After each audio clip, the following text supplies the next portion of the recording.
So guys, in this video I'm going to be breaking down in depth the double mob fleet setup that I used to full clear 16-4 on lethal.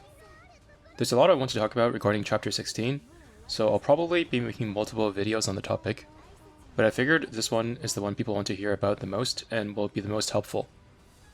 I'll be making multiple videos covering other setups, general strategies, and things that I tried that seems promising, and other ideas I have. I've uploaded my full clear using the setup I'm going to be talking about, so in this video I'll mostly be using screenshots or short clips to supplement what I'm saying. I'll leave a link to the full clear so you can check out the full run if you want. About the fleets I use in general, they're not really optimal. My process is typically just tossing some things that probably work well together, and if that fails, then I make adjustments and I iterate over and over again until it works. Let's just suppose there's an optimal fleet, which would have a score of 100. I probably start around a 60 and make adjustments based on my observations until the goal is reached, probably ending around a 90 out of 100. This is just my personal philosophy most of the time, but it leaves some room for improvement. If you have any ideas on how to improve the fleet, you don't have to ask me about it, just give it a try and see how it goes. One more thing to keep in mind is that I've only been playing for full clears on Letho, on auto, so the fleets are created with that in mind. I'll make a separate video on just clearing the stage. Now let's get into the fleet. While I was playing through the chapter, all the boss fights felt underwhelming and it felt like I was wasting the extra ammo on the boss fleet by keeping it just for the final fight, while the mob fleet was hanging on by a thread on 0 ammo. So I eventually figured that I could just set up the boss fleet to do some mob fights as well, to make use of all the ammo. I think it's better to even do the boss fight out of ammo than one of those battleship nodes, especially because submarines kind of just obliterate the final boss, who has heavy armor. Okay, getting into the fleet now, I'm going to start with the second fleet, since I think I started by making sure that this fleet can do its job perfectly, and then built the first fleet around what I had left. This fleet is responsible for battleship nodes and the boss fight. The battleship nodes are the most difficult part by far because of the enemy battleships that fire at your main fleet, setting them on fire and dealing a ton of unavoidable damage. When your fleet is out of ammo and are dealing half damage, those battleships will survive for twice as long, so it's pretty much a death sentence to do multiple of them out of ammo, even with submarines. I think Musashi is the best choice for this, as she guarantees that all damage that the main fleet takes up until her HP is too low will be directed at her, guaranteeing that your other main fleet ships will be safe as long as her HP is above 40%. I'm not going to elaborate further on this because I expect anyone who's getting ready to take on Chapter 16 to already know the reason, but just in case you're not really close to Chapter 16 yet and are just curious to see what a Chapter 16 fleet looks like, pause the video, search Musashi up on some wiki and read her skills. It's pretty straightforward. Anything that can be directly understood from reading a ship skill will not be explained because there's too much stuff to get through. In order to keep Musashi topped up so that things don't start falling apart, I'm running Aquila and Zuiho, who are the best target healers for high HP pool main fleet ships like Musashi, since their heals scale off the max HP of the ship being healed. In the Vanguard, I'm using Shimanto for her anti-air as well as her unique ability to put out burns from the entire fleet, which helps to keep Musashi healthy. Laffy 2 also has really good anti-air and is probably the most reliable tank in this chapter. A lot of her tankiness comes from her skill, which caps damage instances that exceed 10% of her current HP to just 10%. For example, if she has 2000 HP remaining, 10% of that is 200, so if she takes a hit that would deal 2000 damage and kill her in one hit, that damage instance will be capped at just 200. This effect caps at 2.5% of her max HP, which is about 100 since her max HP is around 4000 with auxiliaries, so she still takes a minimum of about 100 damage from hits that exceed 10% of her current HP. With how hard this chapter hits, this skill makes her the most reliable to not instantly die at random moments, and she even has more survivability skills on top of that. The last ship in the fleet is Eldritch, who provides the most survivability to the entire Vanguard. The reason I'm using her is simply because when I didn't, I think I was using Guam instead, and the fleet was losing more HP from fight to fight than I liked, so I added her to the fleet. Equipment-wise, I'm using the purple 410 on Musashi because it's the fastest gun that enhances her barrage and still does some damage. I'm not sure if it's optimal, but it worked well enough. Maybe you can replace it with a Daisen gun or the Rainbow 610, but I haven't tried. The secondary gun worked well enough as well, but maybe you could use a Plymouth gun instead, but I don't think it would make a big difference. I also gave her a fire extinguisher because most of the damage she takes does come from burns.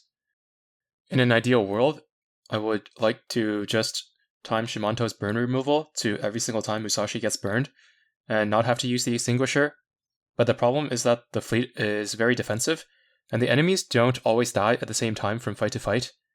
So when enemies spawn in and when Musashi gets lit on fire can also vary, making the fire extinguisher really helpful. Even though this fleet fights a lot of heavy armor enemies, I opted for the sword augment because it gives evasion, which should cause more enemy shelling to miss and further reduce the risk of being set on fire. For Aquila and Zuiho, I made them fast without really worrying about desyncing because I don't think a single airstrike from either is enough to take out a wave of enemies anyway. So even if their cooldowns are relatively close to each other, their strikes won't necessarily be wasted. The battles drag on for a long time too, so more often than not, you'll actually get an extra heal or two out of using a faster setup, and you can opt for faster planes than the ones I used if you want.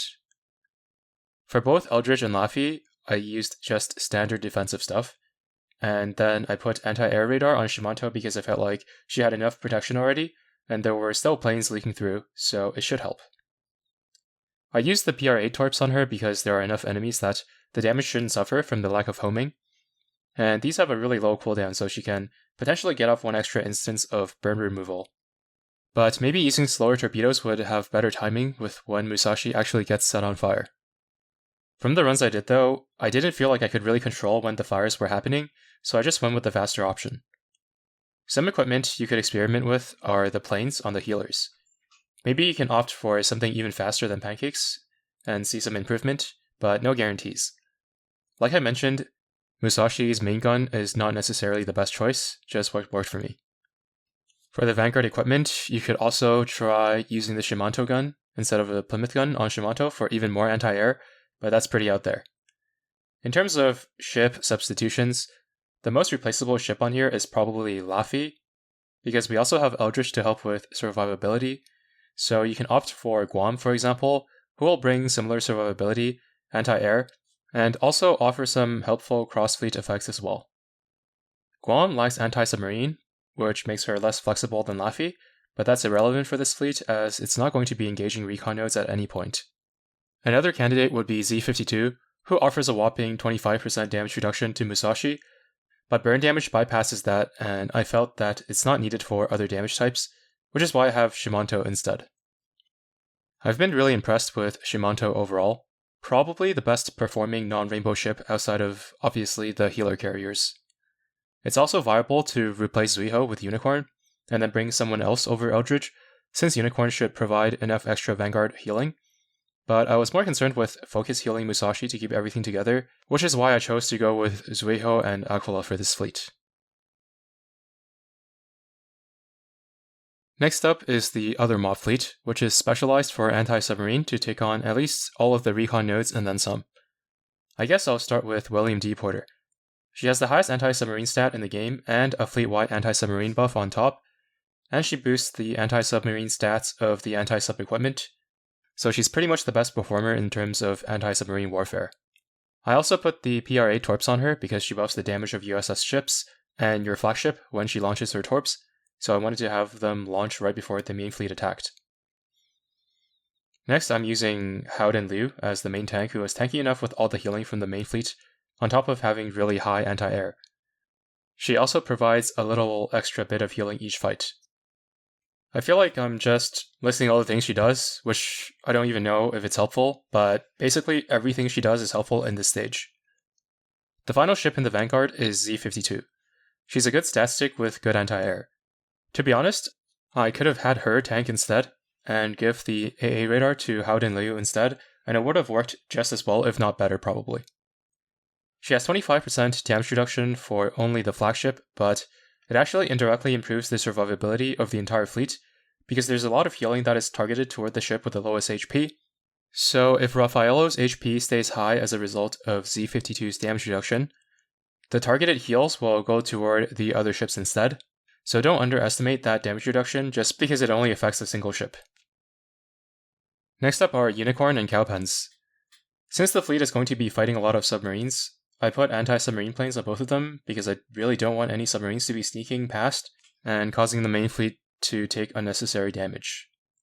Otherwise, I gave Unicorn a fast setup for potentially more heals when the battles drag on, and Cowpen's just super standard stuff because she has a reload buff on top of her already absurdly high reload stat, so she's fast enough.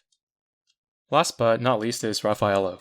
She's been the best battleship so far from my experience, providing as much protection as any other healer while doing the damage of a UR battleship. She heals more the more your ships are taking significant damage and generating stacks of white paint, so she really excels in a high pressure environment like this, opposite of a certain healer that excels when the battle only lasts 15 seconds or less. Since all of her heals only target the lowest HP ship, any kind of damage reduction that typically only helps a portion of the fleet becomes more valuable. Like I mentioned, Z52's flagship protection means that her heals will go to another ship that needs it more while she stays healthier. Another case is if you use Eldritch in the same fleet as Raffaello. With Eldritch protecting the Vanguard, all of Raffaello's healing ends up being focused on the main fleet instead. I'm just using standard campaign equipment on her, nothing to really point out. There are some improvements you can make to the fleet.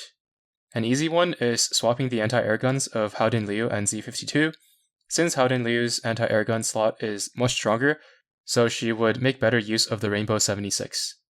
I also do think tanking with Z52 and giving Howden Liu the anti-air radar in the rear would have been better as well. Upgrading the rudder to +13 and at least one anti-submarine plane would have also helped, but only very marginally. As for substitutions, Guam could be a good option over either Howden Liu or Z52. She lacks the healing that Howden Liu provides, but her crossfleet buff is helpful for interception, and also the accuracy and anti-air buffs she gives to USS ships in the other fleet help Laffy and Eldritch, and there's just generally plenty of strong USS options for the stage that could benefit from her crossfleet buff. Another substitution could be San Diego over Z52, bringing even more anti-air and better interception against suicide ships with her main gun, but losing out on the flagship protection buff. Provincian can also perform a similar role to San Diego. Something else to consider could be moving Unicorn over to the other fleet, who provides more Vanguard healing, so you could bring Zuiho and Eldritch over to this fleet, who helps out with her Ghost Hedgehog without having to equip any anti-submarine stuff. Plus, her protection for the Vanguard means Raffaello's heals would be more focused on the main fleet like I mentioned before. I went with this configuration though because I think it's more important to make sure that Musashi stays as healthy as possible in the other fleet. There isn't going to be a lot of wiggle room in the ship choices of the main fleet because of the overall strategy.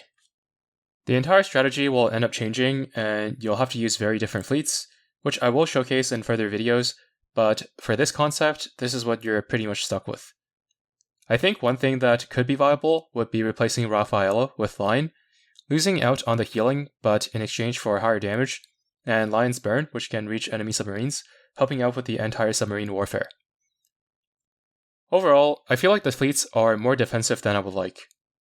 I've always preferred the method of taking out enemies fast before they can even do damage back, but it just doesn't work that well in this chapter because the enemies are a little too tanky, so going full defensive just felt better. Next up is the submarine fleet. I just gave them Rainbow Subtorps. The new G7E I think is better, but if you already have 6 Type 95 Kais, then you don't have to craft G7Es. I don't really care about the exact oxygen or reload each submarine has. I just always put snorkel on them because I want them to stay submerged for as long as possible to minimize the risk of them dying at any point. I also didn't mean to use the pressure hole on them even though I did by accident and got away with it. The reason for that is also because I want them to stay behind the Vanguard when they surface so that the Vanguard can tank most of the damage and keep them alive since I need to call them in multiple times. As for the choices, I-404 is a no-brainer, but I also chose the USS subs over the Wolfpack for their high oxygen capacity. Not sure if it's optimal, but that's my thought process. Next is the carrier support fleet. Fritz Rume is the best, and Nakhimov is pretty good, but I don't think Illustrious is the best, but it's whatever. Some of the better options include SX Retrofit, Lexington II, and Hwaja Retrofit. All of them should be better than Illustrious, and about the same if not better than Nakhimov too. As for the fighters, I crafted the prototype FW190 from Gearlab, but it's a luxury I could afford and not something you should copy blindly because these planes do not have any surface damage and are not recommended for actual use in battle. They just have slightly better interception from the support fleet. Now, let's take a look at the important moments in the clear with the setup. The full run will be linked in the description. First, upon spawning in, the first fleet that blocks both paths is the 2-star battleship fleet. Now, the anti-submarine fleet isn't designed to handle any battleship nodes, even this one, so it may struggle a bit. On this run, only Raffaello loses about a third of her HP, which can be easily recovered later on, but if she happens to lose more than 60% of her HP, I will just restart the fight. But as you can see, this fleet would not be able to reliably take on multiple battleship nodes consecutively, especially the 3-star ones. After beating the first node, I go up and destroy the first airbase, and then the next node in the way is a 3-star battleship fleet, so I swap to the second fleet designed solely to take these on. There's only a little bit of HP loss after the fight, but not really anything to worry about. After that is a recon node, so I switch back to Fleet 1 again to take it on. You can see that after completing the fight, Raffaello is in much better condition than before, and the entire fleet will pretty much be back at full HP after Unicorn's preloaded heal in the next battle. After that is another 3-star battleship fleet, so I swap again. This is the difference in HP after the second fight. The fleet actually gained HP from this fight, so basically, losing HP is entirely optional and depends on your appetite for resetting. Moving on, I find that the next node before reaching the other 2 air bases at the bottom is a recon node, so I switch back to Fleet 1 to engage it and then destroy the air bases at the bottom. Now, there happens to only be 2 more 3-star battleship nodes left, even though Fleet 2 has 3 ammo and can easily handle another one. I go ahead and clear out the 2 3-star battleship nodes. The Vanguard lost some HP, but nothing serious. I could have reset and remained at higher HP, but I didn't feel a need to. A total of 4 3-star battleship nodes spawned on this run, which is on the lower side of typical. I've seen a run with as few as just 2 of them, and as high as 8. Seeing as this fleet still has 1 ammo, it can easily take on 1 more 3-star battleship node, and potentially 1 more out of ammo with the help of submarines, for a total of 6 3-star battleship nodes. Any more than that will be very risky. I think it's fine to be out of ammo for the boss fight as long as you still have your submarines, because submarines alone can take out most of the final boss's HP. Now I switch to Fleet 1 and I actually go hunt down the 2-star battleship fleets around the starting area first while I still have ammo. Because this fleet is not built for it, so these are even more difficult than doing the recon nodes out of ammo. The first battle was the same node type, so you can expect a little bit of HP loss from the fight, which should be recoverable in later fights. I actually end up calling submarines here for this one because I felt that I needed it more for this than the recon nodes later, and I don't really care about using as few submarine charges as possible. With the help of submarines, basically no HP was lost in this fight. I then tackle the last remaining battleship node, which is where the only reset of the run happens. Unicorn just happened to get focused a little too hard for my liking. This can always happen if she gets spotted and you don't have someone like Musashi to draw the aggro. I don't even know how she was revealed because I didn't notice any planes or suicide ships getting through. I could have possibly made it out of this alive and then recovered from it, but I didn't feel like risking it. In the second attempt, both Raffaello and Unicorn take quite a bit of damage, but this is much more manageable than Unicorn alone losing all of her HP. After that, I take on the 2 2-star recon nodes without calling submarine backup. The first one resulted in a small net HP loss, while the second one was a net HP gain. To this point, all of the HP lost has been optional and could be avoided with a few resets or just luck, but it wasn't really necessary. Now there are 4 fights left and 4 submarine charges. It's not necessary to use the submarines for the recon nodes, but I do it anyway, and I clear everything out with a decent amount of HP left. This is where, if there were 3-star battleship nodes left, you could use the second fleet plus the submarine charges to hopefully clear them out as well. All that's left is the boss, which, as you can see, did some damage to the Vanguard and pretty much nothing to the main fleet. Despite the low HP, the Vanguard would have been able to survive much longer because Laffy takes less damage as she gets lower in HP, and the Vanguard pressure isn't that high toward the end of the fight. I started the run by using Eldritch as the main tank because I want her to activate her invulnerability buff as often as possible. However, the best way to use her is to have her in the off tank and a tankier ship as the main tank, but due to the attacks on this stage being relatively low in volume and very high in damage, there are fights where she just doesn't pop her buff for the entire battle in the rear, which makes her quite useless and unreliable. If you're having trouble with Vanguard survivability while keeping Eldritch as the tank, I would move Eldritch to the back, but reset the node if she doesn't proc her buff, and that would be the optimal way to make use of her and keep your Vanguard healthy. For me though, it seemed like she was tanky enough in the front, so I kept her there until the final boss fight where I moved Laffy to be the tank, just for one fight. Okay, that's it for the breakdown of this fleet. There's a lot more to cover, like cats that actually help a lot in the stage, other ways to build fleets, general strategies and mechanics, but I'll put those in separate videos. I hope you found this helpful.